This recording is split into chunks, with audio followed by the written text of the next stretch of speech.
Welcome to Chawton, the village in Hampshire where Jane Austen spent the final 8 years of her life. Austen spent the first 25 years of her life in Steventon, where, from the age of 12, she dreamed up worlds and the beloved characters which were brought to fruition in this very house. I'm Georgie Grier, and I love love stories, particularly those that contain sharp dialogue, slow burning chemistry, and a heroine who can really hold her own. This year, December the 16th marks Jane Austen's 250th birthday.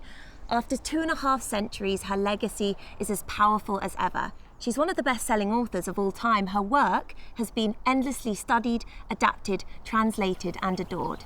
She herself has become a symbol of female creative independence, despite living at a time when that was both an exception and a privilege. In fact, beyond the wit and romance, Jane Austen's great serious subject, as author Diane Johnson puts it, was the precariousness of the lives of women in early 19th century England. It was here in this house that Jane found the freedom and security to explore the limits imposed on women, especially through class, marriage, and money. Let's step inside her house and into her work.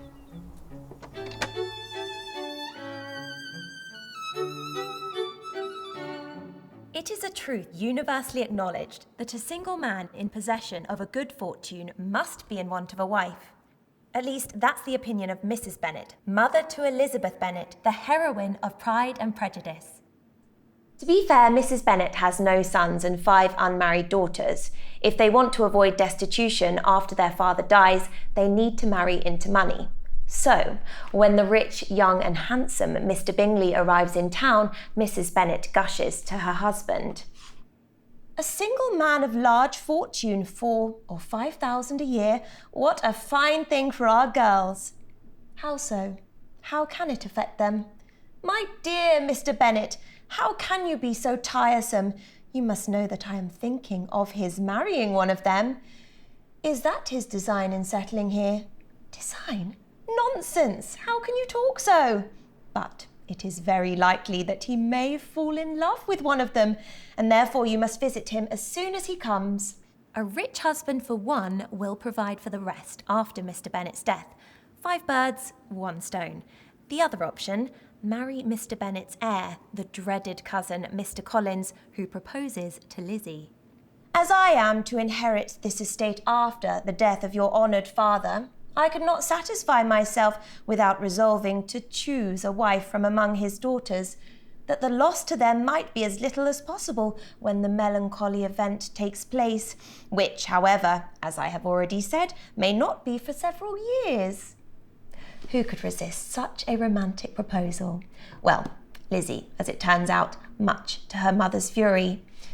In the end, it's Lizzie's friend Charlotte Lucas, the 27-year-old spinster, who pragmatically accepts Mr. Collins, desperate to avoid becoming a burden on her family. As Jane Austen's narrator puts it, marriage was the only honourable provision for well-educated young women of small fortune, and, however uncertain of giving happiness, must be their pleasantest preservative from want. Love is a luxury in this era, and not everyone can afford to be romantic. In achieving both security and love in her marriage, Lizzie's happy ending, along with that of her sister Jane, is ultimately aspirational.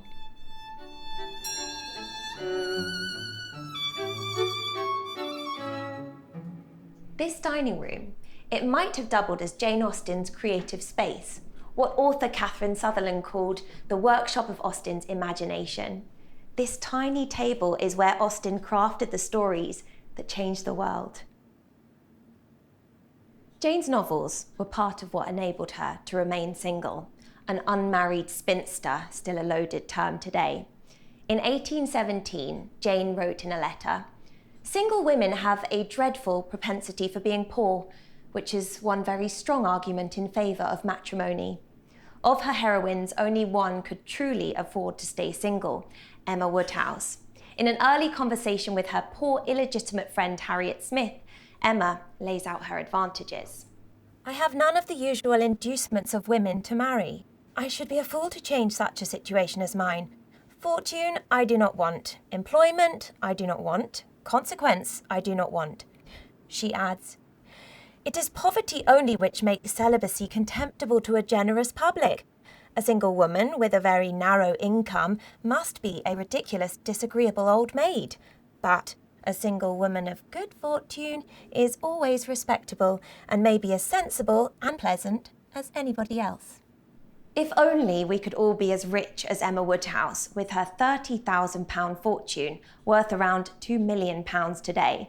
That's why she can reject the obnoxious clergyman Mr. Elton without fear or consequence. But not everyone in the novel is so lucky. Jane Fairfax is single, poor and orphaned.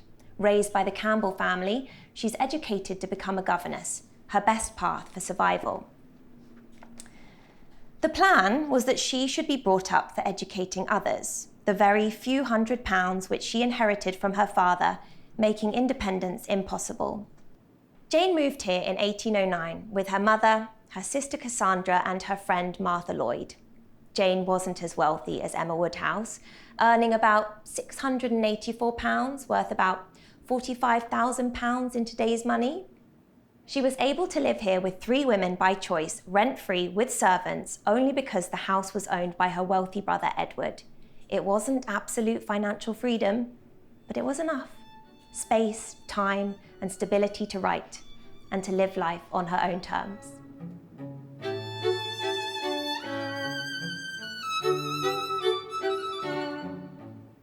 Inheritance set the tone for much of a woman's life in early 19th century England. But, in Sense and Sensibility, it drives the entire plot. Jane devotes the first 2 chapters to the Dashwood family inheritance. On Henry's death, most of his estate must pass to his son John from his first marriage and to John's son. It doesn't matter that John is already wealthy from his mother and his own wife. Henry's second wife and 3 young daughters, Eleanor, Marianne and Margaret, are left with a small income from £10,000 between them. On his deathbed, Henry implores John to provide for them. John agrees, but his wife Fanny soon talks him out of it. Mrs. John Dashwood did not at all approve of what her husband intended to do for his sisters. To take £3,000 from the fortune of their dear little boy would be impoverishing him to the most dreadful degree. She begged him to think again on the subject. How could he answer it to himself, to rob his child, and his only child too, of so large a sum? And what possible claim could the Miss Dashwoods, who were related to him only by half-blood, which she considered as no relationship at all, have on his generosity to so large an amount? The result? The Dashwood women are forced out of their home, with no dowries and few prospects. Marianne falls for the handsome, charming and broke Mr. Willoughby, before he eventually ditches her for an heiress with a £50,000 fortune. His affection, he says, is insufficient to outweigh the dread of poverty. Edward Ferrars, Eleanor's love interest, is similarly hamstrung by inheritance. He will only inherit a significant amount if he obeys his controlling mother. When his misguided engagement to a penniless Lucy Steele is revealed, his mother disinherits him in favour of his younger brother. If he still persisted in this low connection, she represented to him the certain penury that must attend the match. His own £2,000, she protested, should be his all. She would never see him again, and so far would she be from affording him the smallest assistance that if he were to enter into any profession with a view of better support, she would do all in her power to prevent him advancing in it. Parents can be so dramatic. But here comes Jane Austen's twist. Lucy leaves Edward in favour of his newly wealthy younger brother. Edward, now free from obligation, can marry Eleanor for love. They're not rich, but they have enough. The burden of inheritance has been lifted.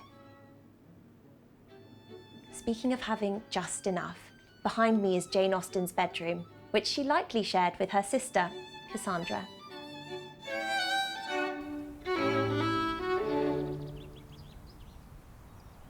By the time of her death in 1817, at the age of 41, Jane Austen had written 6 novels.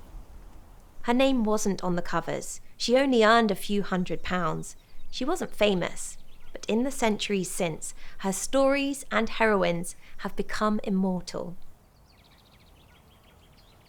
A year before she died, Jane wrote a letter to James Stanier Clark, librarian to the Prince Regent. This letter was perhaps one of the most elegant rejections in history. No, not to a marriage proposal. Instead, Clark was suggesting she pen a more serious historical romance, as was the fashion. Here was Jane's reply. I could not sit down to write a serious romance under any other motive than to save my life. I must keep to my own style and go in my own way. And though I may never succeed again in that, I am convinced that I should totally fail in any other. Full of wit and confidence, Jane refuses to compromise. Despite her precarious position as a woman in early 19th century England, Jane remained true to her artistic vision. She knew it was her voice that made her unique. In doing so, Jane reaches out through time to future generations of writers and readers, urging us to do the same.